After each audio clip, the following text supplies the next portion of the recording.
तो Indian cultural system को बर्बाद करने के लिए मैकॉले को यहां भेजा गया। मैकॉले जब यहां आया तो उसने इस देश का एक सर्वे कराया, और सर्वे करा के उसमें रिपोर्ट क्या आई? रिपोर्ट आई कि हिंदुस्तान का जो कल्चरल सिस्टम है वो यहां के गुरुकुलों पर टिका हुआ है। इस देश में स्कूल्स चलते थे जिनको गुरुकुल कहा जाता था, और सारे देश में स्कूलिंग सिस्टम कैसा था? 1835 में ये जो सर्वे हुआ उसी की रिपोर्ट में आपको कोट कर रहा हूं। अंग्रेजों ने, और अंग्रेजों के कई 1500-1600 ऑफिसर्स लगे मैकॉले के आदेश पर कि आपको ये सर्वे करना है कि हिंदुस्तान की संस्कृति किस पर टिकी हुई है।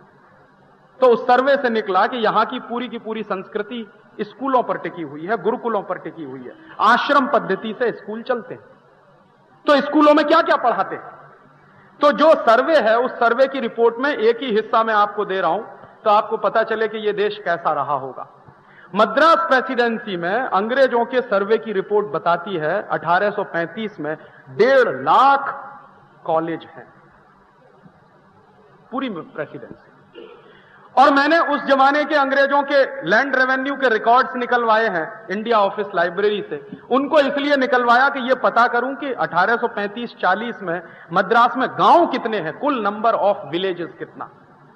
तो टोटल गांव हैं 1,57,000, और कॉलेजेस कितने हैं? 1.5 लाख। 1,50,000 कॉलेज हैं। माने ऑन एन एवरेज हर गांव में एक कॉलेज है। और उस कॉलेज को अंग्रेज क्या कह रहे हैं अपनी टर्मिनोलॉजी में, उसी टर्मिनोलॉजी को मैं दे रहा हूं, हायर लर्निंग इंस्टीट्यूट्स, माने उच्च शिक्षा के कॉलेज हैं, कोई छोटे स्कूल नहीं है। स्कूलों के बारे में तो वो कह रहे हैं कि हर गांव में 2-3 हैं, लेकिन ये जो 1.5 लाख हैं ये कॉलेजेस हैं। और इन 1.5 लाख कॉलेजों में पढ़ाया क्या जाता है? अंग्रेजों का वही सर्वे बता रहा है कि इनमें से 1,500 कॉलेजेस तो सर्जरी के कॉलेजेस हैं, जहां एमएस की डिग्री मिलती है। अब उसको एमएस नहीं कहते होंगे, एमएस अंग्रेजी का शब्द है, संस्कृत में बड़ी भारी डिग्री है। सर्जरी की शिक्षा देने वाले 1,500 कॉलेजेस हैं मद्रास प्रेसिडेंसी में। सारे देश की बात नहीं चल रही, 1/3 हिंदुस्तान की बात चल रही। और वो सर्जरी में पढ़कर निकलने वाले लोग कौन हैं? ये भी बड़ा मजेदार। तो मद्रास प्रेसिडेंसी में एक जाति है जिस जाति को आप इस देश में नाई कहते हैं, जो बाल बनाते हैं। एक्चुअली वो 1500 कॉलेजेस में पढ़ने वाले जितने सर्जन हैं वो सब नाई हैं जाति से। तो कभी कभी इस देश में एक गलतफहमी हो गई है हमको अंग्रेजों की वजह से कि शूद्रों को तो पढ़ने ही नहीं दिया इस देश में लोगों। शूद्रों पे तो ब्राह्मणों ने इतने अत्याचार किए कि वो पढ़ ही नहीं पाए। अगर नाई सर्जन है इस देश में तो ये कैसे असंभव है कि शूद्रों को हमने पढ़ने नहीं दिया? और उस कॉलेज में पढ़ने वाले स्टूडेंट्स का जो परसेंटेज है, क्लासिफिकेशन किया है अंग्रेजों ने ब्राह्मण, वैश्य, शूद्र और क्षत्रिय के आधार पर। वो क्लासिफिकेशन क्या है? कॉलेजेस में पढ़ने वाले करीब 70% लोग शूद्र हैं, 1.5 लाख कॉलेजेस में पढ़ने वाले, और 30% में ब्राह्मण भी हैं, क्षत्रिय भी हैं, वैश्य भी हैं। टोटल 30% में ब्राह्मण, क्षत्रिय, वैश्य, और 70% में सिर्फ शूद्र। और उसी रिपोर्ट में एक दूसरी बात है कि हिंदुस्तान में जो शूद्र हैं इनके हाथ में सबसे बड़ी टेक्नोलॉजी है। ये अंग्रेजों की रिपोर्ट कह रही है, मेरी रिपोर्ट। टेक्नोलॉजी उनके हाथ में है, और टेक्नोलॉजी का ट्रांसफर भी सबसे ज्यादा यही जाति है जो कर रही है। तो मद्रास में और मद्रास के आसपास के इलाके में आज भी आप जाइए, एक जाति है वहां पर जिनको पेरियार कहते हैं। पेरियार जाति आज के समय में बहुत नीची जाति मानी जाती है मद्रास में, साउथ में, पूरे साउथ में। लेकिन 1835 में यह पेरियार जाति की हैसियत क्या है उस सर्वे के आधार पर? तो जो कॉलेजेस हैं वहां पर आर्किटेक्ट के, बिल्डिंग डिजाइन के कॉलेजों की संख्या करीब 2200-2300 के आसपास है पूरे मद्रास प्रेसिडेंसी। तो आर्किटेक्ट के जितने कॉलेजेस हैं उन सबके जो सबसे महत्वपूर्ण आचार्य हैं वो सब पेरियार हैं। और उनके यहां पढ़ने वाले जितने बड़े बड़े लोग हैं, बड़े बड़े आर्किटेक्ट हैं, वो सब पेरियार हैं जाति से। दक्षिण भारत में जितने मंदिर आपने देखे, मीनाक्षीपुरम का हो, मदुरई का हो, वगैरह वगैरह, दक्षिण भारत में मंदिरों की बड़ी भारी परंपरा, शायद वैसे मंदिर उत्तर भारत में हमको नहीं दिखाई देते। कंस्ट्रक्शन के हिसाब से, मंदिरों की डिजाइन के हिसाब से, और ऐसे अद्भुत अद्भुत मंदिर मैंने देखे हैं दक्षिण भारत में कि मंदिर में आप एक जगह खड़े हो जाइए एक कोने में और आवाज लगाइए तो 3 किलोमीटर दूर आपकी आवाज दूसरे को सुनाई दे जाए। डिजाइन का, कंस्ट्रक्शन का जो डिजाइन है वो। तो ये जो डिजाइन बनाने वाली जाति है ये है पेरियार, और पेरियार जातियों का सबसे बड़ा काम रहा है दक्षिण भारत में मंदिरों को बनाने का। तो मंदिर बनाने वाली ये जाति है जो पूरे दक्षिण भारत में सबसे मजबूत मानी जाती है। ये उनकी रिपोर्ट है अंग्रेजों की। बाद में क्या हुआ है, उसी पेरियार जाति को 1890 के बाद बर्बाद कर दिया अंग्रेजों ने। कैसे बर्बाद किया है? एक अंग्रेज ऑफिसर है जिसका नाम है A.O. ह्यूम, जिसने बाद में कांग्रेस बनाई है। यह मद्रास का कलेक्टर रहा। तो मद्रास के कलेक्टर की हैसियत से इस आदमी ने एक नोटिफिकेशन किया, कानून बना दिया। क्या कानून बना दिया? उस नोटिफिकेशन के पहले दक्षिण भारत के जितने मंदिर हैं वो पेरियार लोग बनाते हैं। A.O. ह्यूम ने नोटिफिकेशन किया कि आज के बाद पेरियार मंदिर नहीं बनाएंगे, और अगर बनाएंगे तो वो कानूनी अपराध होगा। कानून बना दिया उसने। कानून बना के उस जाति को मंदिर बनाने से रोक दिया उसने। तो नतीजा क्या हुआ? 50-60 साल के बाद ये जाति धीरे धीरे धीरे धीरे खत्म होती गई और आज बिल्कुल किनारे पर पड़ी हुई। अंग्रेजों ने ऐसे तोड़ा है भारतीय समाज को। सोसाइटी है इंडियन सोसाइटी। भारतीय संस्कृति की जो सबसे बड़ी विशेषता है कि पूरी की पूरी सोसाइटी इंटरडिपेंडेंट सोसाइटी रही है। इसको अंग्रेज इस्तेमाल करते हैं, मैं भी उसको मुहावरे में कहता हूं फेस टू फेस कम्युनिटी है। फेस टू फेस कम्युनिटी माने हर कम्युनिटी के पास कुछ विशेष किस्म का हुनर है, दूसरे के पास अपना हुनर है, दोनों का हुनर एक दूसरे के काम में आ रहा है। जैसे कोई है जो जूता बना सकता है, मुझे जूता पहनना है तो उसका बनाया हुआ जूता मैं खरीद रहा हूं, बदले में उसको मैं अनाज दे रहा हूं, गेहूं दे रहा हूं, चावल दे रहा हूं। मेरे गांव में धोबी है, उसको कपड़ा धोने का हुनर है, तो वो कपड़ा धोकर मुझे दे रहा है, उसके बदले में मैं उसको गेहूं चावल मेरी दादी मां उसको देती है। मैं अभी भी गांव में जाता हूं तो देखता हूं। तो एक खास तरह की सोसाइटी है जिसके पास एक तरह का हुनर है, स्किल है। सब लोगों के पास सारे तरह के हुनर नहीं होते हैं। तो उन हुनर वाली सोसाइटीज को इस देश में शूद्र कहा गया, और अंग्रेजों ने उनकी हैसियत नीचे गिराई। क्योंकि मैकॉले जब यह कह रहा है कि इंडियन सोसाइटीज को तोड़ना है, अगर अंग्रेजों के लिए गुलाम बनाना है, तो वो एक मुहावरा इस्तेमाल कर रहा। वो कह रहा है कि किसी भी खेत में दूसरी फसल लगाने से पहले उस खेत को खूब जमकर जोता जाता है। माने हिंदुस्तान के समाज में विदेशी संस्कृति लाने से पहले इसको जोत दो कस के, माने जो कुछ है वो नाश कर दो, उसके बाद उसमें ब्रिटेन की संस्कृति के बीज डालो, तब कुछ इसमें से निकलेगा। और वो क्या कर रहा है? वो दो बातें कह रहा है जो मैं आज के समय में आपसे शेयर करना चाहूं। वो कह रहा है कि भारतीय समाज की संस्कृति को बर्बाद करने के लिए दो चीजें बहुत जरूरी हैं जो मेरे समझ में आ गया है। पहली तो भारत की जो न्याय व्यवस्था है उसको तोड़ना, और दूसरी भारत की जो शिक्षा व्यवस्था है इसको तोड़ना। और भारत की शिक्षा व्यवस्था कितनी जबरदस्त है जिसका वो वर्णन कर रहा है। 1835 में इंग्लैंड में कोई जानता नहीं कि सर्जरी क्या होती। 1835 की बात कर रहा हूं। इंग्लैंड में सबसे पहले सर्जरी की पढ़ाई शुरू हुई है 1910-1911 में। हिंदुस्तान में उससे हजारों साल पहले सर्जरी पढ़ाई जा रही है। प्लास्टिक सर्जरी क्या होती है यह बात अंग्रेज जानते नहीं 1850-1860 तक। हिंदुस्तान में प्लास्टिक सर्जरी उसके कई सौ साल पहले से पढ़ाई जा रही है। मेरे पास एक अंग्रेज पुलिस ऑफिसर का स्टेटमेंट है, पब्लिश्ड स्टेटमेंट है। कर्नल कूट एक बड़ा ऑफिसर है जो हिंदुस्तान में लड़ने के लिए आया है, और यह लड़ा है हैदर अली के साथ। हैदर अली दक्षिण भारत का एक बड़ा राजा है, उससे कभी अंग्रेज जीत नहीं पाए। तो लड़ाई में कर्नल कूट हार जाता है और हैदर अली उसको मारता नहीं है, उसकी नाक काट लेता और कहता है कि तुम जाओ इंग्लैंड में, तब तुम बताना कि नाक कटवा के आए हो। हिंदुस्तान में उस समय मुहावरा चलता है, नाक कटवा दी माने बेइज्जती हो गई। तो हैदर अली कह रहा है कि तुम्हारी नाक काट के मैं ब्रिटेन भेजूंगा ताकि ब्रिटेन के लोग जाने कि तुम्हारी बेइज्जती हुई। कर्नल कूट की वो नाक काट लेता। कटी हुई नाक लेकर कर्नल कूट वहां से भागता। तो हैदर अली की सीमा के बाहर जब आता है तो एक गांव में पहुंचता है, उस गांव में उसको एक भाई मिलता है, वो कहता है कि ये कहां जा रहे हो तुम्हारी कटी हुई नाक लेके? तो कहता है चोट लग गई है। झूठ बोलता, क्योंकि कहेगा कि युद्ध में हार गया तो बेइज्जती हो जाएगी, तो कह रहा चोट लग गई है। तो उसने कहा कि मेरे गांव में एक वैद्य है, वो तुम्हारी ये नाक जोड़ सकता, चलो उसके पास। तो कर्नल कूट ने जो मेमोइर्स लिखे हैं उस पर से वो किताब है, उसमें उसने लिखा है कि 1.5 घंटे मेरा ऑपरेशन चला और उस 1.5 घंटे के बाद उस वैद्य ने मेरी नाक जोड़ दी। उसके बाद जब वो इंग्लैंड गया है वापस, तो उसका एक दोस्त है जो बड़ा सर्जन है लंदन में, उसको वो कहता है कि तुमको तो कुछ नहीं आता, जाके सीख के आओ, हिंदुस्तान में लोग देखो कितनी बड़ी सर्जरी करते हैं। तो वो आता है इंग्लैंड, लंदन से यहां आता है और 6-7 साल यहां रहता है, सर्जरी सीख कर जाता है। उसके बाद लंदन में सर्जरी इंट्रोड्यूस होती है। हमको ठीक उल्टा बता रहे कि जो कुछ लाए वो अंग्रेज लाए, नहीं तो तुम्हारे पास कुछ था ही नहीं इस देश में।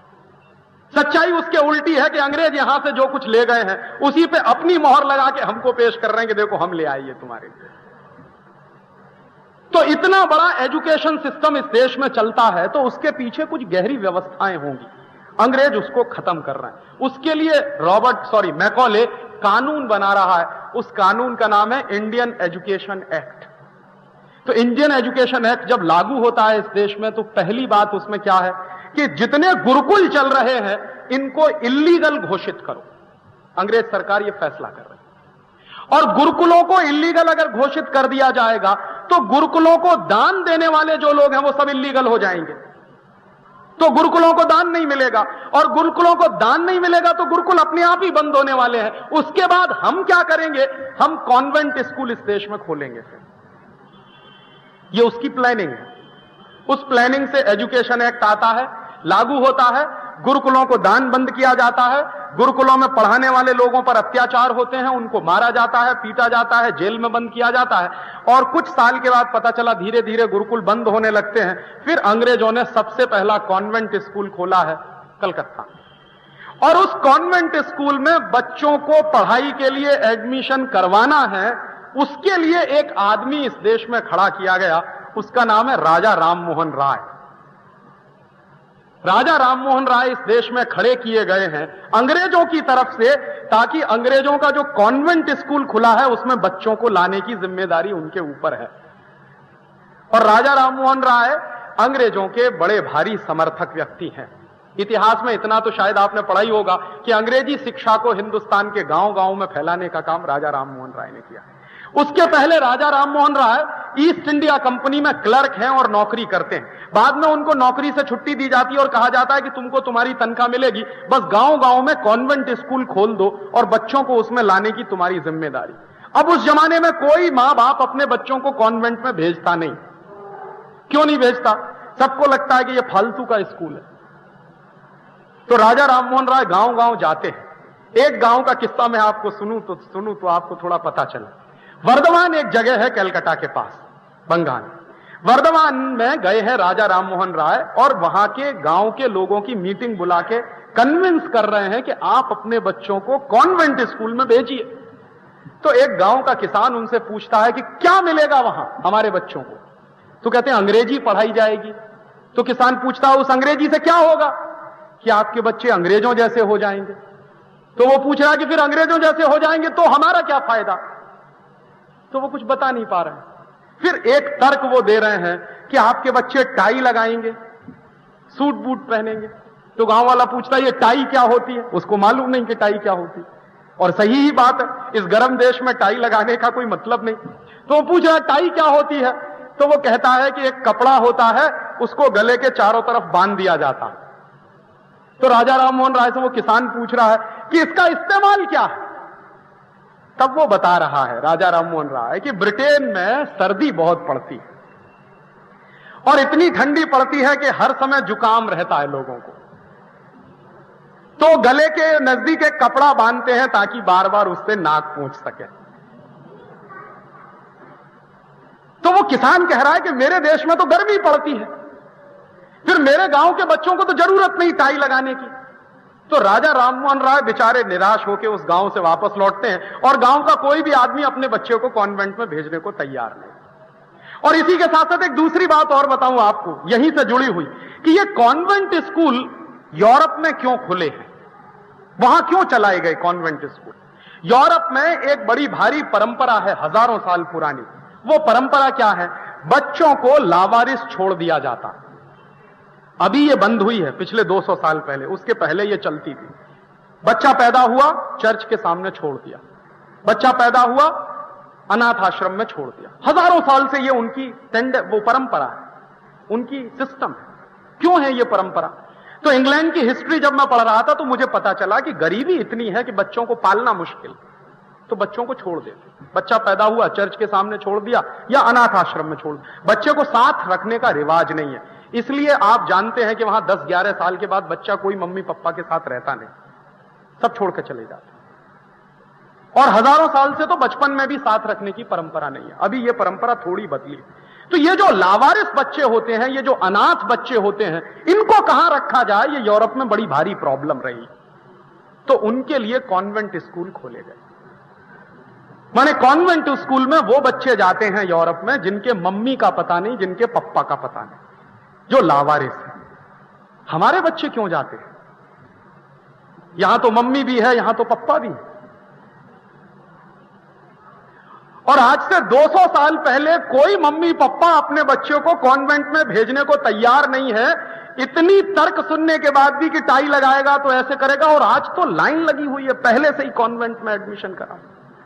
बच्चा पैदा नहीं हुआ उसके पहले रजिस्ट्रेशन करा दो भाई, नहीं मिलेगी जगह। मात्र 150 साल में इस देश में इतनी चीजें बदल गई कि 150 साल पहले कोई कॉन्वेंट जाना नहीं चाहता है, आज कॉन्वेंट में लाइन लगी। और कॉन्वेंट भी कैसे कैसे है। मैं अभी जाके आया एक जगह, वहां मैंने एक स्कूल पढ़ा, उसका नाम है बजरंगबली कॉन्वेंट स्कूल। अब पूछिए बजरंगबली का कॉन्वेंट स्कूल से क्या लेना देना, लेकिन है। तो गांव गांव में, गली गली में वो जो कॉन्वेंट स्कूल खुल गए हैं, ये आज की देन नहीं है, ये मैकॉले की देन है। और मैकॉले उनको ला रहा है बहुत सिस्टमैटिक तरीके से। फिर उनमें सिलेबस क्या पढ़ाया जाएगा? 1858 में पहली बार सिलेबस तय हो रहा है कि कॉन्वेंट स्कूल में सबसे पहली शिक्षा क्रिश्चियनिटी की दी जाएगी। तो क्रिश्चियनिटी की शिक्षा दी जा रही है, उसी के हिसाब से किताबें बन रही हैं, उसी के हिसाब से सिलेबस बन रहा है। और जबरदस्ती इस देश में कॉन्वेंट स्कूलों का सिस्टम आ रहा। पहले 1860 में इन कॉन्वेंट स्कूलों को कॉन्वेंट स्कूल नहीं कहते थे, अंग्रेजी दस्तावेजों में इनका नाम है फ्री स्कूल्स। तो free schools is equal to convent school उस जमाने में। अभी वो सब के सब कॉन्वेंट स्कूल हो गए। क्यों कॉन्वेंट स्कूल खोले गए हैं यूरोप में? बच्चों के माया नहीं है, पिता नहीं है, उनके भाई नहीं है, बहन नहीं है, किसी को मालूम नहीं है कि कौन किसका बच्चा है, और किसी को मालूम नहीं कि उसकी मां पिता कौन है। इसलिए लावारिस बच्चों को पालने के लिए कॉन्वेंट स्कूल खोले जाते हैं। हमने क्यों खोल लिए हैं इस देश में? यह बात मैं मानता हूं कि 1947 के पहले कॉन्वेंट स्कूल थे, तो ठीक है, अंग्रेज थे इस देश में, उनकी चलती थी, उनका कानून था, उनकी सरकार थी, जबरदस्ती वही इस देश में ये सब चलाते थे। तो मैंने एक दिन हिसाब लगाया कि 1947 के पहले जितने कॉन्वेंट स्कूल थे इस देश में, आजादी के 50 साल के बाद तो 3 से 4 गुने ज्यादा बढ़ गए। और अंग्रेज इस देश में जो ला रहे हैं सिस्टम, क्यों ला रहे हैं? ताकि भारतीय संस्कृति का नाश किया जाए। और मैकॉले लिख रहा है एक चिट्ठी जो उसके पिता को उसने लिखी है, बड़ी मशहूर चिट्ठी है जिसका जिक्र हिंदुस्तान के बहुत कह रहा है कि इन कॉन्वेंट स्कूलों में जब हिंदुस्तानी बने लगेंगे तो ये सब वीर से हिंदुस्तानी हो, और ये ऐसे दिमाग से अंग्रेज पैदा होंगे कि इनको अपने देश के बारे में कुछ नहीं मालूम होगा, इनको अपनी संस्कृति के बारे में कुछ नहीं मालूम होगा, इनको अपनी परंपराओं के बारे में कुछ नहीं मालूम होगा, इनको अपनी चीजों के बारे में कुछ नहीं मालूम होगा, इनको अपने मुहावरे नहीं मालूम होंगे, इनको अपने क्लीशेज नहीं मालूम होंगे। ये सब के सब विदेशी हो जाएंगे। और ऐसे बच्चे जब हिंदुस्तान में पैदा होने लगेंगे तो अंग्रेज चले जाएं भले ही इस देश को छोड़कर, अंग्रेजियत नहीं जाएगी। ये मैकॉले लिख रहा है अपनी चिट्ठी। वही सच्चाई हमारे सामने हम देख रहे हैं। और हमने अब किस तर्क पर इन कॉन्वेंट स्कूलों को अपना लिया है? अरे साहब, अंग्रेजी तो इंटरनेशनल भाषा है। और मैं दुनिया के हर उस व्यक्ति को चैलेंज करता हूं जो ये कहता है कि अंग्रेजी इंटरनेशनल भाषा है। दुनिया में इस समय 200 से ज्यादा देश हैं और मात्र 12 देशों में अंग्रेजी चलती है, सिर्फ 12 देशों में। 200 देशों में से मात्र 12 देशों में अंग्रेजी चलती है। 188 देशों में उनकी अपनी मातृभाषाएं चलती हैं। तो कैसे अंग्रेजी इंटरनेशनल भाषा? अंग्रेजी इंटरनेशनल भाषा तब मानी जाती जब दुनिया के 200 देशों में से 150 देशों में अंग्रेजी चलती और 50 देशों में मातृभाषा चलती। मैं मान लेता कि अंग्रेजी मात्र वहां की इंटरनेशनल भाषा। मात्र 12 देशों में अंग्रेजी चलती है। अमेरिका है, कनाडा है, ब्रिटेन है और थोड़ा सा लैटिन अमेरिका के देश है। और वहां तो मैं मानता नहीं कि अंग्रेजी चलती है, ज्यादा लैटिन चलती है। अंग्रेजी की खिचड़ी बन गई है लैटिन के साथ। एक दूसरा तर्क है कि साहब अंग्रेजी में बहुत शब्द हैं, कुल गिन लीजिए अंग्रेजी के शब्दों की संख्या। कोई भी बड़ी से बड़ी डिक्शनरी उठा लीजिए, चैम्बर्स ले आइए, चाहे ऑक्सफोर्ड ले आइए, चाहे कैम्ब्रिज की डिक्शनरी ले आइए, शब्दों को गिन लीजिए, उसमें ओरिजिनल शब्द कितने हैं और दूसरी भाषाओं से लिए गए शब्द कितने हैं। तो आपको पता चलेगा कि पूरी अंग्रेजी भाषा में उनके अपने ओरिजिनल वर्ड्स मात्र 12,000 हैं, ओनली 12,000। और अकेले गुजराती में ओरिजिनल शब्दों की संख्या 40,000 है, सिर्फ गुजराती में। हिंदी की तो बात छोड़ दीजिए। मराठी में ओरिजिनल शब्दों की संख्या 40 से 45,000 है। हिंदी में अपने ओरिजिनल शब्दों की संख्या 70,000 से ऊपर है। तो अंग्रेजी में शब्द हैं कहां के? फिर अंग्रेजी के शब्द सब चोरी किए हुए शब्द हैं, या तो फ्रेंच के हैं, या तो लैटिन के हैं, या तो ग्रीक भाषा के पुराने शब्द हैं, या तो इधर साउथ ईस्ट एशिया की कुछ लैंग्वेजेस चली हैं उनके शब्द हैं। अंग्रेजी के पास अपना कोई शब्द नहीं। और यह भाषा इतनी लाचार है, इतनी पंगु है कि चाचा हो, ताऊ हो, मामा हो, फूफा हो, सब अंकल, चाची हो, ताई हो, भाभी हो, नानी हो, सब आंटी, उनके पास इसके अलावा शब्द ही नहीं है। जिस भाषा में अपने रिश्तेदारों को कहने के शब्द नहीं हो, वो भाषा कैसे अच्छी भाषा मानी? और इसमें ऐसा घनचक्कर हो जाता है, कभी कभी इन लॉज हैं, अब पता नहीं उनकी तरफ के हैं कि हमारी तरफ के हैं, वो लड़की वालों की तरफ के हैं कि लड़के वालों की, दोनों ही इन लॉज हो जाते हैं। हिंदुस्तान में तो परिवारों के जो रिश्ते हैं वो इतने माइक्रो लेवल पे डिफाइन किए जाते हैं कि बुआ की, फूफा की, मौसी की, ताई की, ये तो वो तो फलानी ढिमा की, इतने माइक्रो लेवल के रिश्ते हैं क्योंकि हमारे पास उसके शब्द हैं, हम डिफाइन कर सकते हैं। उनके पास शब्द ही नहीं है डिफाइन करने। कैसे हम माने कि ये अंग्रेजी बहुत अच्छी भाषा है? कभी कभी ये तर्क देते हैं लोग कि साहब अंग्रेजी नहीं होगी तो साइंस और टेक्नोलॉजी की पढ़ाई नहीं हो सकती। और मैं कहता हूं कि बिना अंग्रेजी के ही साइंस और टेक्नोलॉजी की पढ़ाई होती है। और दुनिया में 2 देश इसका उदाहरण है, जापान और फ्रांस। पूरे जापान में आप चले जाइए, इंजीनियरिंग के जितने कॉलेज हैं, मेडिकल साइंस के जितने कॉलेज हैं, सब में पढ़ाई जापानीज में होती है, कोई अंग्रेजी में नहीं पढ़ता। जापान के चार्टर्ड अकाउंटेंट्स, जापान के मैनेजमेंट में काम करने वाले सारे स्टूडेंट जापानीज में पढ़ते हैं। तो साइंस और टेक्नोलॉजी की पढ़ाई सिर्फ अंग्रेजी में होती है, यह दुनिया का सबसे रद्दी तर्क है। फ्रांस में चले जाइए, बचपन से लेकर और उच्च शिक्षा तक सब फ्रेंच में पढ़ाया जाता है।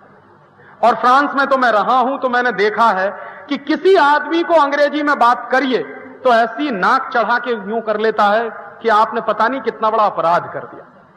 और टूटी फूटी फ्रेंच में आप उससे 2 शब्द कह दीजिए, मैसिए, बॉन्सोir, बस इतना खुश हो जाएगा कि आपने मेरी फ्रेंच तो बोली, भले ही टूटी फूटी बोली। और मैंने एक बार एक फ्रेंच साइंटिस्ट हैं जिनके साथ मैंने काम किया सोरबोन में, जब मैं यहां साइंटिस्ट था। एक बार मैंने उनको पूछा कि आपने अपनी थीसिस किस भाषा में लिखी? वो फ्रांस के सबसे बड़े साइंटिस्ट हैं इस समय, और अभी 2 साल पहले उनको नोबेल प्राइज मिला। मैं जब उनके साथ काम करता था तब उनका नाम था नोबेल पैनल में, लेकिन मिला नहीं था। अभी 2 साल पहले नोबेल प्राइज मिल गया। तो मैंने एक दिन उनसे पूछा कि आपने अपनी थीसिस किस भाषा में लिखी? तो उनका स्वाभाविक है, फ्रेंच में लिखी। तो मैंने कहा आपको कभी किसी ने टॉन्ट नहीं कसा कि आपने अंग्रेजी में क्यों नहीं लिखा? तो उन्होंने कहा मैं कोई पागल आदमी, जिसको कहना हो कहता रहे। मुझे लगता है जिस भाषा में मैं सबसे अच्छा काम कर सकता हूं उसी भाषा में मैंने काम किया। और तब उन्होंने मुझे एक बात कही जो मैंने मेरे जीवन में भी महसूस की। उसने मुझे कहा राजीव, जब भी कोई मौलिक काम तुमको करना हो तो तुम विदेशी भाषा में कर नहीं सकते, ये बात तुम लिख लो किसी भी डायरी में। मौलिक काम जब तुमको करना होगा तो तुम तुम्हारी मातृभाषा में ही कर पाओगे, किसी दूसरी भाषा में तुम कर नहीं सकते। हां, नकल करनी हो किसी दूसरे की तो तुम मातृभाषा छोड़कर दूसरी भाषा में कर सकते हो, लेकिन कोई मौलिक काम तुमको करना हो तो तुम जो है कभी कर नहीं सकोगे अंग्रेजी में। और मजाक में उन्होंने मुझसे कहा जो बात बिल्कुल सच है, उन्होंने कहा तुम ये बताओ कि हिंदुस्तान में नोबेल लॉरिएट क्यों नहीं पैदा होते? तुम्हारा देश जब गुलाम था तो 2 नोबेल लॉरिएट पैदा हुए। पहला नोबेल लॉरिएट था रविंद्रनाथ टैगोर। रविंद्रनाथ टैगोर ने किस भाषा में लिखी है गीतांजलि? बांग्ला में लिखी। बांग्ला में लिखी हुई गीतांजलि पर नोबेल पुरस्कार मिला है उनको, अंग्रेजी में लिखे हुए लेखों पे नहीं मिला। क्यों नहीं मिला? क्योंकि अंग्रेजी में रविंद्रनाथ टैगोर उतना अच्छा लिख नहीं सकते जितना अच्छा बांग्ला में लिख सकते। और दूसरे थे जगदीश चंद्र बसु। जगदीश चंद्र बसु की पूरी थीसिस बांग्ला भाषा में है। तो वो कहते थे कि तुम्हारे देश में जब अंग्रेजों का राज्य चलता था तो 2 नोबेल पुरस्कार वाले लोग पैदा हुए, अब तो तुम्हारा राज्य चलता है तो लाइन लग जानी चाहिए थी। पता चला कि आजादी के बाद एक भी नहीं है। अकाल ही अकाल है इस देश में नोबेल लॉरिएट का। और जबकि हमसे छोटे छोटे देश हैं, स्वीडन है, डेनमार्क है, नॉर्वे है। स्वीडन, डेनमार्क, नॉर्वे को मैं कहूं तो सिटी कंट्रीज हैं। हमारे एक एक शहर की जितनी आबादी है उनका कुल आबादी है पूरे देश की। तो दुनिया भर में जो पिद्दी से देश हैं उनके यहां हर साल नोबेल पुरस्कार, हर साल नोबेल लॉरिएट पैदा होते हैं। हमारा 96 करोड़ का देश, हम एक नोबेल लॉरिएट पैदा नहीं कर पाते। कारण क्या है? चिंतन हमारा मातृभाषा में नहीं। और चिंतन अगर मातृभाषा में नहीं कर सकते तो कभी भी विकास होता नहीं दिमाग का। ये बहुत बड़ी गलतफहमी है हमको कि अंग्रेजी में पढ़ के हमारा बच्चा ज्यादा इंटेलिजेंट बनेगा। ये मैं उनकी बात कह रहा हूं, मेरी बात नहीं कह रहा। जो फ्रेंच साइंटिस्ट जिनके साथ मैंने काम किया उन्होंने कहा कि अगर कोई बच्चा अपनी मातृभाषा में कोई चीज याद करे और वही बच्चा दूसरे देश की भाषा में वही चीज याद करे तो मातृभाषा में जितनी जल्दी याद करेगा उससे 6 गुना ज्यादा समय उसको अंग्रेजी में याद करने में लगेगा। और ना सिर्फ 6 गुना समय लगेगा बल्कि वो विदेशी भाषा में याद नहीं करेगा, रटेगा, शब्द रटेगा। और रटे हुए शब्दों को जाके इम्तिहान में लिख के चला आएगा। दूसरे दिन उसको याद नहीं रहेगा कि कल मैंने क्या लिखा है कॉपी में। किसी भी बच्चे से पूछ लीजिए 8th क्लास में तुमने क्या क्या रटा है, उसको याद नहीं, 9th में पढ़ता। और 8th क्लास की 1 साल की बात तो छोड़ दीजिए, 3 महीने बाद अगर पूछ लीजिए कि 3 महीने पहले तुमने क्या रटा, उसको याद ही नहीं रहता। संभव नहीं है। मातृभाषा में तैयार की हुई चीज आप जल्दी याद कर सकते हैं, आपका 6 गुना कम समय लगेगा। विदेशी भाषा में, अंग्रेजी में तैयार की हुई चीज में आपको 6 दिन ज्यादा लगते हैं। तभी मुझे समझ में आ गया कि इस देश में एमबीबीएस करते करते 5.5 साल क्यों लगते, चार्टर्ड अकाउंटेंसी की पढ़ाई करते करते 6-7 साल क्यों लगते, और एमबीबीएस के बाद एमडी कर लीजिए तब तो 10 साल गए, ये पक्का मान लीजिए। सच्चाई क्या है? एमबीबीएस का टोटल सिलेबस मात्र 1.25 साल का है। सिर्फ 1.25 साल में कोई भी एमबीबीएस की पढ़ाई कर सकता है, जो उसका कंटेंट है, लेकिन उसमें समय बहुत लगता है क्योंकि अंग्रेजी। इसी तरह इंजीनियरिंग की पढ़ाई का जितना सिलेबस इस देश में पढ़ाया जाता है, मैं तो आईआईटी में रह चुका हूं इसलिए मैं कह रहा हूं कि जितना सिलेबस हमको पढ़ाया जाता, अगर वो मुझे मेरी मातृभाषा में पढ़ाया जाता तो मैं 3.5 साल में एमटेक करके बाहर निकल आता। लेकिन वही एमटेक करने के लिए मुझे करीब 7.5-8 साल लग गए। तो मेरे जीवन का जो सबसे महत्वपूर्ण समय है, जो गोल्डन पीरियड है, वो एक विदेशी भाषा के कारण बर्बाद हो रहा। तो मैं कभी कभी पूछता हूं उन मम्मी पापाओं से कि आपको ये अधिकार किसने दिया कि अपने बच्चे के करोड़ों करोड़ों घंटे आप बर्बाद करें? किसने आपको ये अधिकार दिया? और किसने आपको यह अधिकार दिया कि आपके बच्चे आपके रहते हुए अपने आप को लावारिस कहलाने वाले स्कूलों में जाकर पढ़ें, कॉन्वेंट स्कूलों? और ये आप अपने बच्चों पर सबसे बड़ा अत्याचार कर रहे हैं जब आप उनको अंग्रेजी में पढ़ा रहे हैं। उस बच्चे के दिल का दर्द आप नहीं जानते, मैं जानता हूं, क्योंकि मैं पढ़ के आया हूं। और वो बच्चे के दिल का दर्द क्या है वो मैं आपसे शेयर कर रहा हूं। मेरी मां पूरे समय ये जानती नहीं थी कि मेरा बेटा क्या पढ़ रहा, मुझे नहीं मालूम। मेरी मां नहीं जानती कि इसने क्या पढ़ा। जब मेरी मां मेरे बारे में जानती नहीं कि इसने क्या पढ़ा है, तो उसके लिए उसको ट्यूटर रखना पड़ता। मां से बड़ा दुनिया में कोई दूसरा ट्यूटर होता नहीं। मॉडर्न साइंस भी अब इस बात को स्वीकार करता कि मां से बड़ा शिक्षक बच्चे के लिए कोई दूसरा होता नहीं। लेकिन पूरे समय मेरी मां को मालूम नहीं कि मेरा बच्चा क्या पढ़ रहा। क्यों? क्योंकि मां की जो स्मृतियां हैं, मां के जो ज्ञान है, मां के मन में जो संस्कार है, उसका इस अंग्रेजी शिक्षा से कुछ लेना देना नहीं।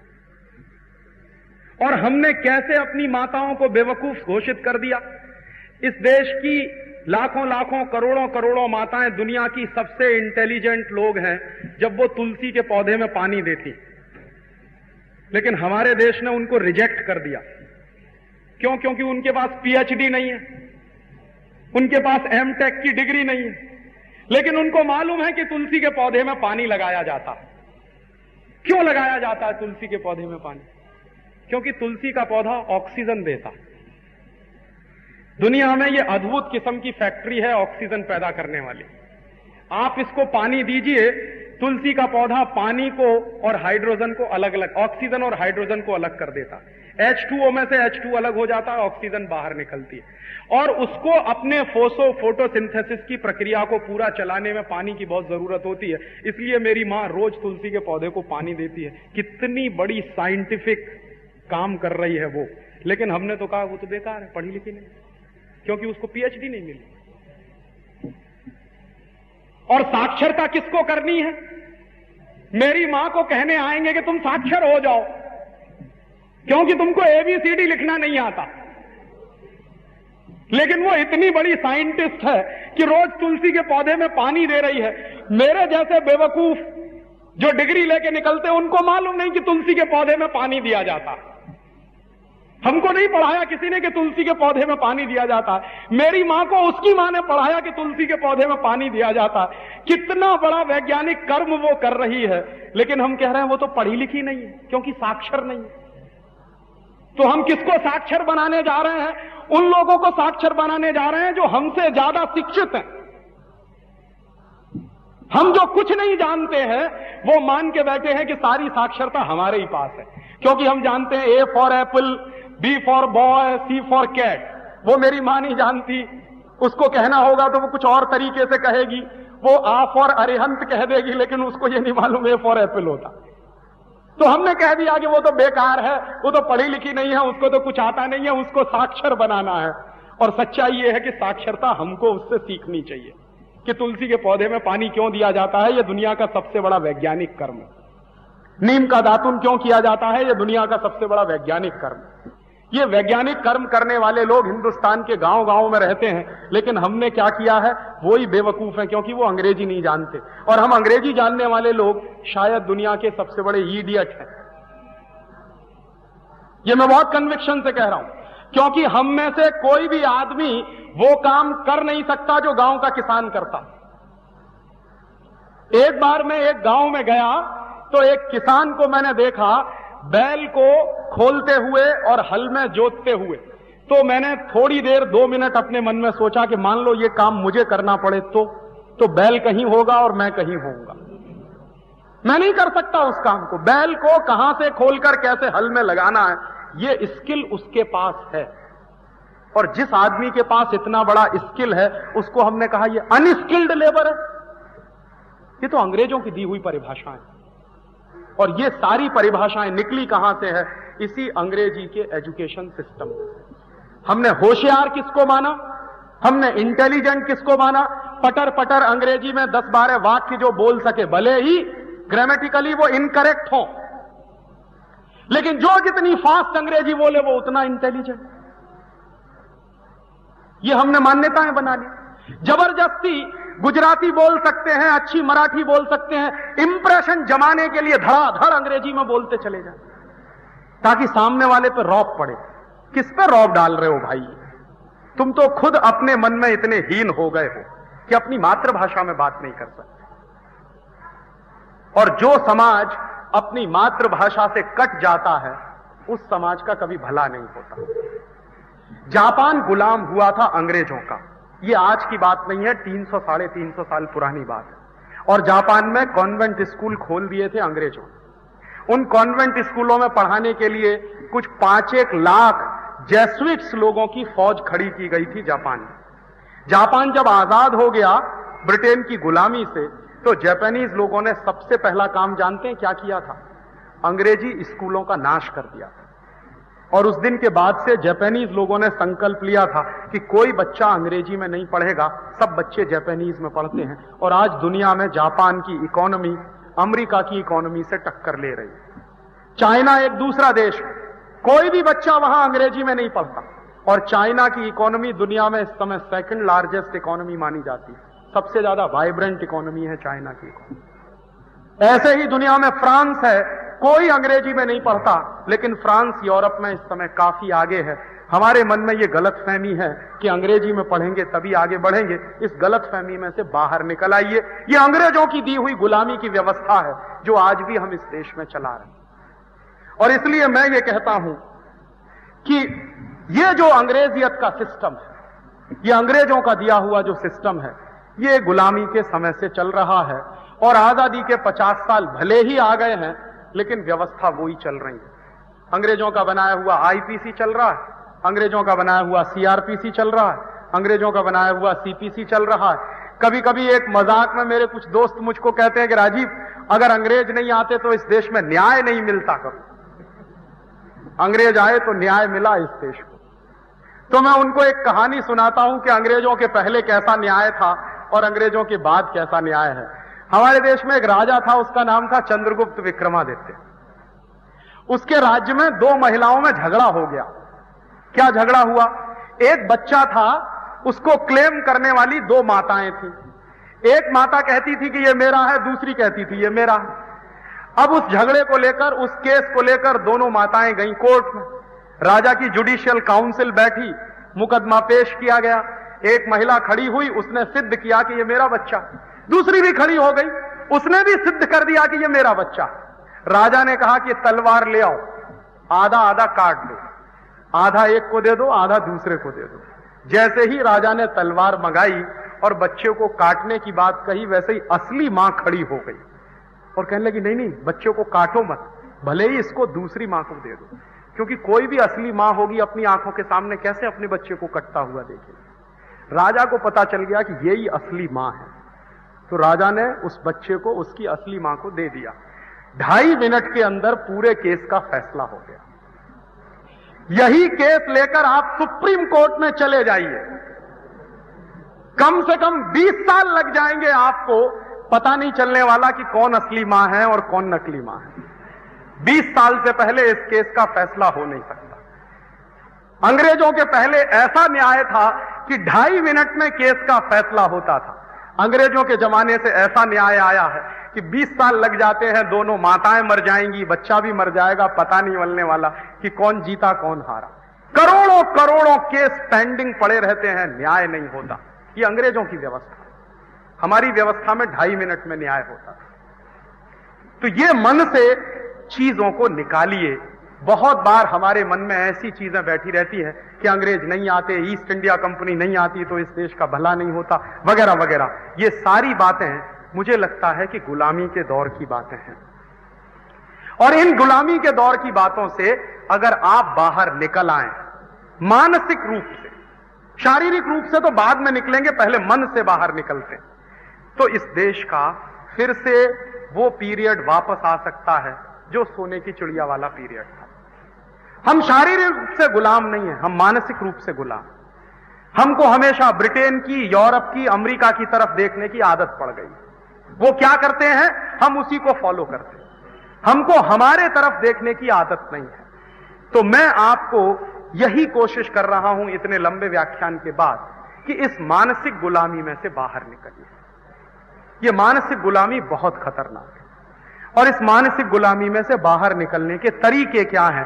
पहला तरीका यह है कि इस देश की जो परंपराएं हैं, इस देश का जो इतिहास है, इस देश की जो सभ्यता है, उसकी ठीक से जानकारी लेने की कोशिश करिए।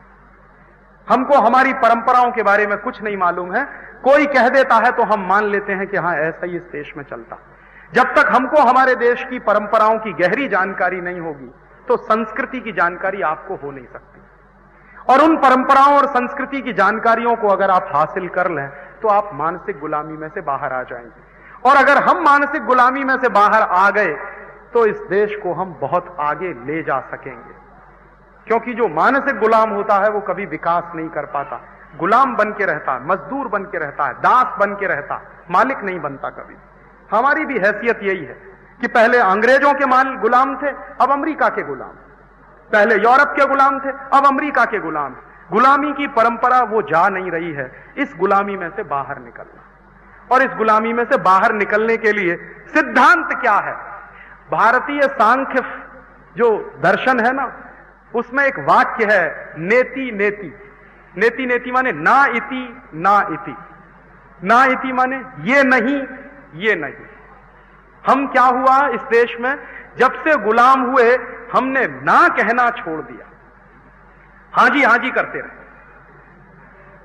गुलाम आदमी की निशानी पता है क्या होती है? वो कहता है yes sir, okay sir, right sir, very good sir, fine sir. कभी नहीं कहता नो सर, ये गलत है। आपने देखा इस देश में जो गुलाम होते हैं ना, चपरासी की तरह से फाइल लगाए बीच में, yes sir, okay sir, right sir, fine sir, very good sir. मैंने देखा है लोगों को। और yes sir, fine sir, okay sir, right sir कहने वाली प्रजा ही गुलाम होती। जो प्रजा ना नहीं कहती, गलत को गलत नहीं कहती, वो प्रजा गुलाम होती। तो जो गलत है उसको गलत कहने की हिम्मत पैदा करिए। और अगर ये गलत है तो उस गलत के साथ अपना रिश्ता तोड़ने का काम करिए। गलत को प्रोत्साहन मत दीजिए। आपको अगर यह समझ में आता है कि अंग्रेजी स्कूल, कॉन्वेंट स्कूल बहुत गलत हैं, उनसे कोई भला नहीं हो रहा, तो इनसे रिश्ता तोड़ दीजिए। अपने बच्चों को इन अंग्रेजी स्कूलों में भेजना बंद कर दीजिए। तो आपको लगेगा फिर क्या होगा? हो सकता है 2 साल के बाद, 5 साल के बाद गुजराती स्कूल बहुत अच्छे हो जाए। क्यों? आज जो आपका डोनेशन है वो अंग्रेजी स्कूलों में चला जाता है। हजारों रुपए आप जो डोनेट कर देते हैं अंग्रेजी स्कूलों में, वो डोनेशन अगर गुजराती स्कूलों में जाना शुरू हो जाए तो ये गुजराती स्कूल भी वैसे ही हो जाएंगे जैसे अंग्रेजी स्कूल है।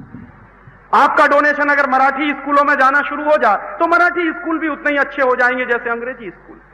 तो ये तो आपके दान का प्रवाह है जो वहां चला जाता है, इसलिए ये सूख गए हैं, वो हरे भरे हैं।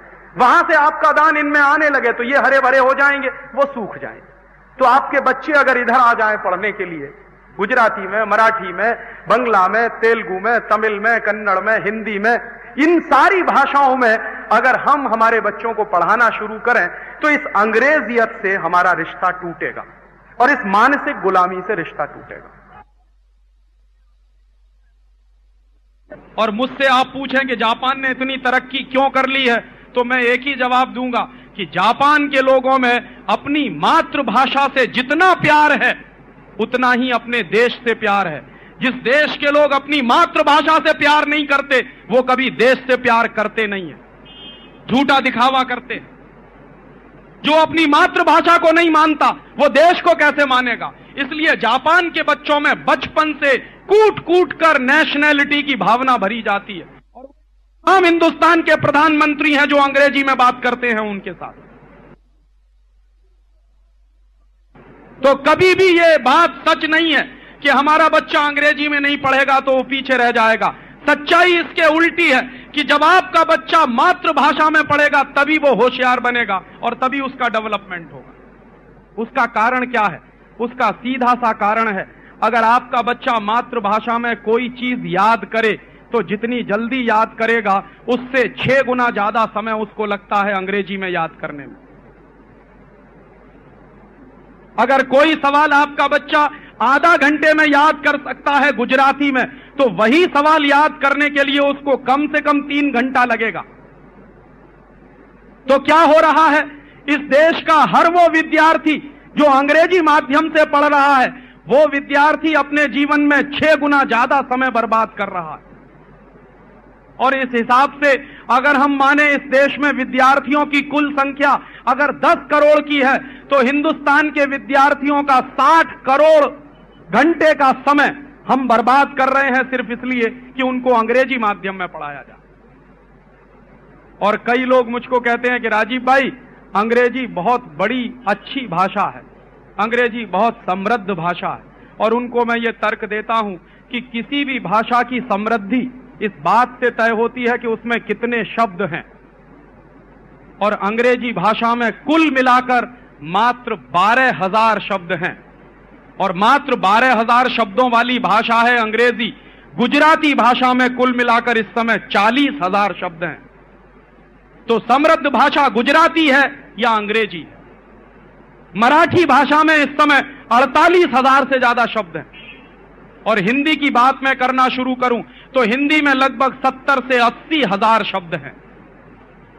तो समृद्ध भाषा अंग्रेजी नहीं है, समृद्ध भाषा गुजराती है, मराठी है, हिंदी है, तेलुगु है, तमिल है, कन्नड़ है, मलयालम है। ये सारी भाषाएं समृद्ध हैं। और एक जानकारी और दे दूं, अंग्रेजी दुनिया की सबसे रद्दी भाषा है। क्यों? क्योंकि इस भाषा के नियम कभी भी एक जैसे नहीं होते। दुनिया में सबसे अच्छी भाषा वो मानी जाती है जिसके नियम हमेशा से एक जैसे हों। जैसे संस्कृत भाषा के जो नियम आज से 1000 साल पहले थे, वही नियम आज भी हैं। लेकिन ये बात आप अंग्रेजी के बारे में नहीं कह सकते। अंग्रेजी में आज से मात्र 200 साल पहले दिस लिखा जाता था TIS, और आज लिखा जाता है THIS। मात्र 200 साल पहले दिस लिखते थे TIS करके, और आज लिखते हैं THIS। ये क्या चक्कर है? अंग्रेजी में मात्र 150 साल पहले जिन शब्दों की स्पेलिंग अलग होती थी, उन शब्दों की स्पेलिंग बदल गई है, बहुत बड़े पैमाने पर बदल गई। और अंग्रेजी भाषा एक ऐसी भाषा है जिसमें पता ही नहीं चलता, प्रोनंसिएशन कभी एक जैसा होता नहीं, एक्सेंट कभी एक जैसा होता नहीं। ऑस्ट्रेलिया में आप जाइए, कोई भाई आपसे कहेगा, अगर उसको कहना है टुडे, तो ब्रिटेन में जाइए तो टुडे कहेगा, ऑस्ट्रेलिया चले जाइए तो कहेगा टुडाय टुडाय टुडाय। तो कभी कभी मुझे आश्चर्य होता था कि टुडाय माने क्या होता है, TO2 और DIE माने मरने के लिए, और जबकि वो कह रहा है आज माने टुडे। समझ में ही नहीं आता। स्कॉटलैंड में चले जाइए एक प्रोनाउंसिएशन मिलेगा, आयरलैंड में चले जाइए दूसरा मिल जाएगा, इंग्लैंड में आ जाइए तीसरा मिल जाएगा, ऑस्ट्रेलिया चले जाइए चौथा मिल जाएगा, अमेरिका पहुंच जाइए पांचवा मिल जाएगा। अमेरिका और ब्रिटेन में यही झगड़ा होता है, एक की अंग्रेजी में Z का ज्यादा प्रयोग करते हैं, दूसरे में S का ज्यादा प्रयोग करते हैं। कोई नियम ही नहीं बना पाए आज तक वो इस बात के लिए। इस हिसाब से तो अंग्रेजी दुनिया की सबसे रद्दी भाषा। और फिर एक जानकारी और दे दूं, बहुत लोग ये तर्क देते हैं कि अंग्रेजी इंटरनेशनल लैंग्वेज है, और मैं आपको बता रहा हूं कि सारी दुनिया में मात्र 12 देश हैं जहां की मातृभाषा अंग्रेजी है, बाकी 188 देशों की मातृभाषा अंग्रेजी नहीं है। बाकी 188 देश जो हैं उनकी मातृभाषाएं अंग्रेजी से अलग हैं। तो दुनिया में अगर 200 देश हैं और उन 200 देशों में मात्र 12 देशों में अंग्रेजी मातृभाषा है, तो ये अंग्रेजी इंटरनेशनल लैंग्वेज कैसे हो गई? ये तो माइनॉरिटी की लैंग्वेज है। और जनसंख्या के हिसाब से देखना शुरू कर दीजिए तो अंग्रेजी बोलने वालों की जनसंख्या दुनिया में मुश्किल से कुल जनसंख्या का 2-3% है, बस मुश्किल से 2-3%। पूरी दुनिया की अगर कुल जनसंख्या हम माने 6 अरब की, 600 करोड़ की, तो उसमें मुश्किल से 3% लोग हैं जो अंग्रेजी बोलते हैं या समझते हैं। बाकी सारे के सारे लोग नॉन अंग्रेजी वाले लोग हैं। तो कैसे मैं मान लूं कि ये इंटरनेशनल लैंग्वेज है? उस हिसाब से अगर मानी जाए तो दुनिया में इंटरनेशनल लैंग्वेज तो चाइनीज हो सकती है, क्योंकि सबसे ज्यादा लोगों द्वारा चाइनीज बोली जाती है दुनिया में। और दूसरे नंबर की अगर कोई भाषा हो सकती है तो वो हिंदी ही हो सकती है, क्योंकि चाइनीज के बाद हिंदी सबसे ज्यादा लोगों द्वारा बोली जाने वाली भाषा है। और अंग्रेजी सबसे रद्दी भाषा जानते हैं क्यों है? क्योंकि अंग्रेजी में चाचा अंकल है, ताऊ भी अंकल, मामा भी अंकल है तो मौसा भी अंकल, फूफा भी अंकल है तो फूफा जैसा भी कोई अंकल है, चाची आंटी है, ताई भी आंटी है, मामी भी आंटी है, मौसी भी आंटी है। अब जरा बताइए कि मामी और मौसी में कितना फर्क है? जरा बताइए तो सही कि क्या मामी और मौसी दोनों बराबर हो सकती है? या मामा और ताऊ दोनों एक हो सकते हैं क्या? या काका और मामा दोनों एक हो सकते हैं क्या? उनके यहां तो सब आंटी हैं या अंकल हैं। जानते हैं चक्कर क्या? चक्कर यह है कि उनके पास अपने रिश्तों को डिफाइन करने के लिए शब्द नहीं है, और जिस भाषा में अपने रिश्तों को डिफाइन करने के शब्द नहीं हो वो सबसे रद्दी भाषा है। ये खामखा की गलतफहमी हमारे मन में आ गई है कि अंग्रेजी बड़ी ऊंची भाषा है। ये तो चूंकि अंग्रेज आ गए और हम उनके गलती से गुलाम हो गए, इसलिए अंग्रेजी आ गई इस देश में। अगर अंग्रेज नहीं आए होते तो शायद संस्कृत इस देश की राष्ट्रभाषा होती। और आज आपको एक जानकारी और दे दूं, दुनिया में कंप्यूटर के लिए सबसे ज्यादा वैज्ञानिक भाषा अगर कोई है तो वो संस्कृत है। और ये सारे वैज्ञानिक कह रहे हैं कंप्यूटर चलाने के लिए जो बेस्ट एल्गोरिथम तैयार किया गया है वो संस्कृत की मदद से तैयार हुआ। दुनिया में अमेरिका में जो सुपर कंप्यूटर चल रहे हैं उन सुपर कंप्यूटर्स की प्रोग्रामिंग अब संस्कृत में तैयार करने की कोशिश चल रही। शायद आप नहीं जानते, आपसे ज्यादा संस्कृत पर रिसर्च इस समय जर्मनी में चल रही है। काहे को चल रही है? क्यों? पागल नहीं है वो लोग। वो जानते हैं कि इस भाषा में कितना खजाना छुपा हुआ। वो जानते हैं कि इस भाषा में, हिंदुस्तान में लाखों लाखों दस्तावेज अभी भी रखे हुए हैं संस्कृत में, जिनमें बेशकीमती खजाने छुपे हुए हैं, और आपको आपकी भाषा से काटकर एक विदेशी भाषा में डाल दिया गया है। और ये विदेशी भाषा में बहुत गहरा असर दिमाग पर पड़ता है। मैं चैलेंज के साथ कहता हूं, कोई भी बड़े से बड़ा 30 मार्खा अंग्रेजी बोलता है तो जानते हैं क्या करता है? पहले मातृभाषा में सोचता है, फिर उसको ट्रांसलेट करता है, माने दोगुनी मेहनत करता है, तब अंग्रेजी बोलता है। और आपको एक जानकारी और दे दूं, आप अपने जीवन के अत्यंत निजी क्षणों में मातृभाषा इस्तेमाल करते हैं, कभी दूसरी भाषा निकलती नहीं मुंह से। जब बीमार होते हैं, कष्ट होता है, तो मां निकलता है मुंह से, मम्मी नहीं निकलता, मदर नहीं निकलता, मॉम नहीं निकलता। क्यों? और जब आप बहुत ज्यादा गुस्सा होते हैं तो भी गाली मुंह में मातृभाषा में ही निकलती है, अंग्रेजी में नहीं निकलती।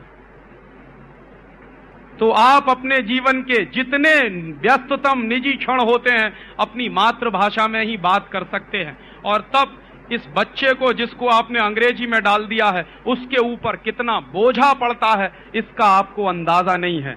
आप अपने घर में मातृभाषा में बातें करते हैं, कच्छी में बातें करते हैं, गुजराती में बातें करते हैं। बच्चा उसी को सुनते सुनते सीखता है। बच्चा सीखता कैसे है? बच्चा सीखता है नकल करके।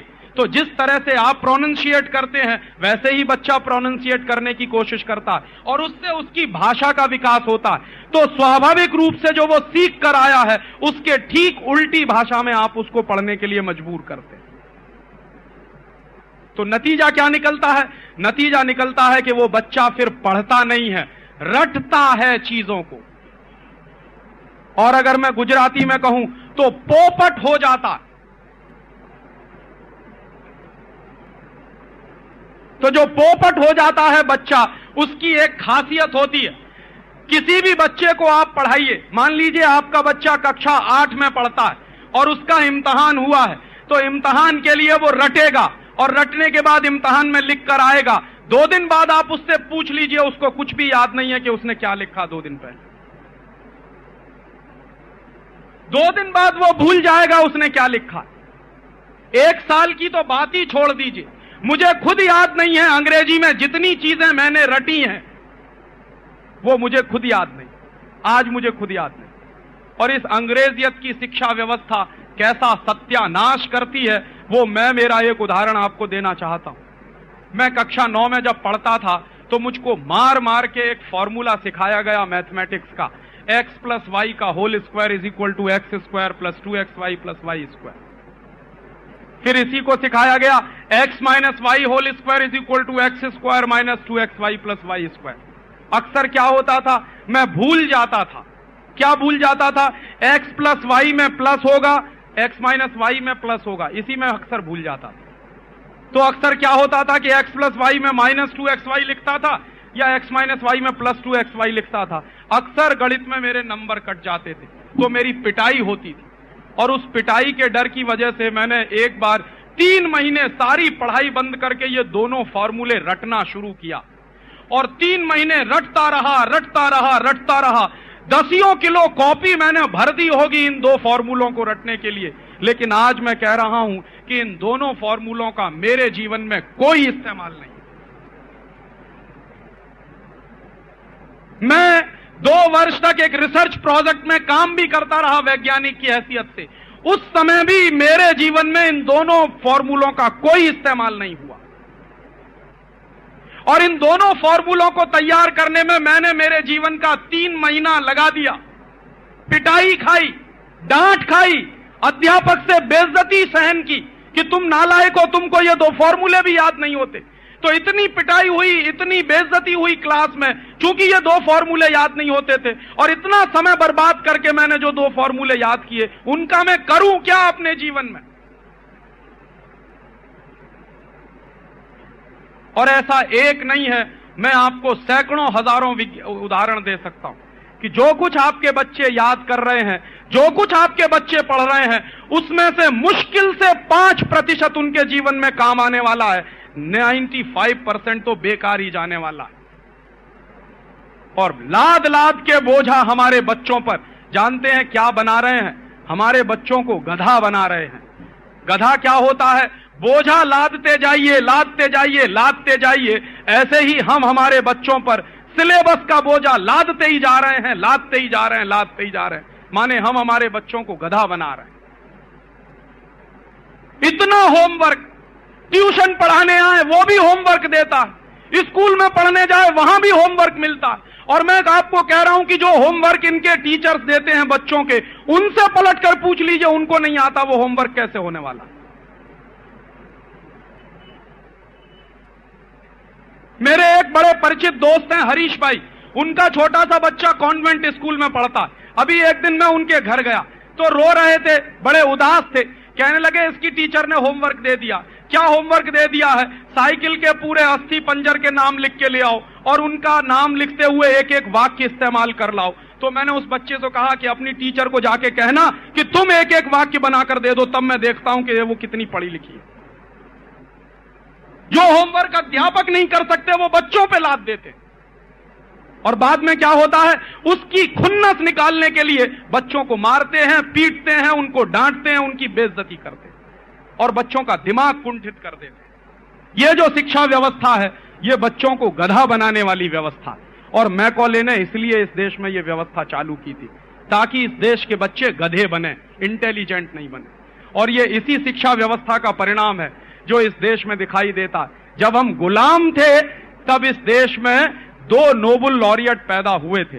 अब आजादी आ गई है तो एक का भी पता नहीं है इस देश में। और हमसे पिद्दी पिद्दी से देश हैं दुनिया में जहां हर साल कोई ना कोई नोबेल लॉरियट पैदा हो जाता है। ये नोबेल लॉरियट जानते हैं कौन होता है? जो बच्चा मौलिक काम करता है, कुछ नया काम करता है, वो नोबेल प्राइज पाता है। नोबेल प्राइज पाने के लिए पीएचडी करना जरूरी नहीं है, बीटेक एमटेक करना जरूरी नहीं है। न्यूटन कक्षा 9 में फेल हो गया था, उस न्यूटन को हम सब याद करते। आइंस्टीन कक्षा 10 के आगे पढ़ नहीं पाया कभी, उस आइंस्टीन को हम याद करते। मैक्स प्लैंक ने इतनी बड़ी थ्योरी दी सारी दुनिया में, E is equal to H nu. वो E is equal to H nu theory देने वाला मैक्स प्लैंक कभी स्कूल गया नहीं, उसने स्कूल का मुंह नहीं देखा। शेक्सपियर कभी किसी विद्यालय में से पीएचडी करके नहीं आया। और हमारे देश में देखिए, तुलसीदास ने कौन से विश्वविद्यालय में से पीएचडी ली थी, जरा बताइए। और उनकी लिखी हुई रामचरितमानस हिंदुस्तान के गांव गांव में गाई जाती। महर्षि वेदव्यास ने कौन सी यूनिवर्सिटी से डिग्री ली थी, जो उनकी महाभारत सारे देश में गाई जाती और उस पर रिसर्च की जाती। डिग्री लेने से कभी इंटेलिजेंट होने का कोई वास्ता नहीं, बल्कि इस देश में तो यह सिद्ध हुआ है, जिसने डिग्रियां नहीं ली हैं वो इंटेलिजेंट हुए हैं इस देश में, और उन्होंने मौलिक काम किए। डिग्री लेने वाले तो बोझे के नीचे दबे रहते हैं, उनका मेंटल डेवलपमेंट नहीं हो पाता। और तब मैं आपसे कुछ कहने आया। समय हो गया है मुझे गाड़ी पकड़नी, रात को मुझे सूरत जाना, इसलिए यह व्याख्यान मुझे यहीं खत्म करना पड़ेगा। लेकिन कंक्लूड करते हुए 2-3 बातें कहना चाहता हूं कि इस देश में जो गुलामी का माहौल अंग्रेजों के जमाने में था, वही गुलामी आज भी चल रही। जो शिक्षा व्यवस्था अंग्रेजों के जमाने में थी, वही आज भी चल रही है। जो न्याय की व्यवस्था अंग्रेजों के जमाने में थी, वही आज भी चल रही है। जिस तरह के कानून अंग्रेजों के जमाने में थे, वही कानून आज भी चल रहे हैं। और जिस तरह की अर्थव्यवस्था अंग्रेजों के जमाने में थी, वही अर्थव्यवस्था आज भी चल रही है। तब आप पूछेंगे कि क्या करें, रास्ता क्या है? इसमें से रास्ता 2 ही है। पहला रास्ता यह है कि जिस दिन आप जग जाएं, उसी दिन सवेरा मान लीजिए। अब तक आप सो रहे थे, ठीक है, मालूम नहीं था, जानकारी नहीं थी, लेकिन अगर आज आप जग गए हैं तो मान लीजिए आज ही सवेरा है। तो उस सवेरे की शुरुआत कैसे करें? अपने अपने बच्चों को कॉन्वेंट स्कूल में से बाहर निकाल लीजिए, उनको गुजराती माध्यम के स्कूल में भेजिए।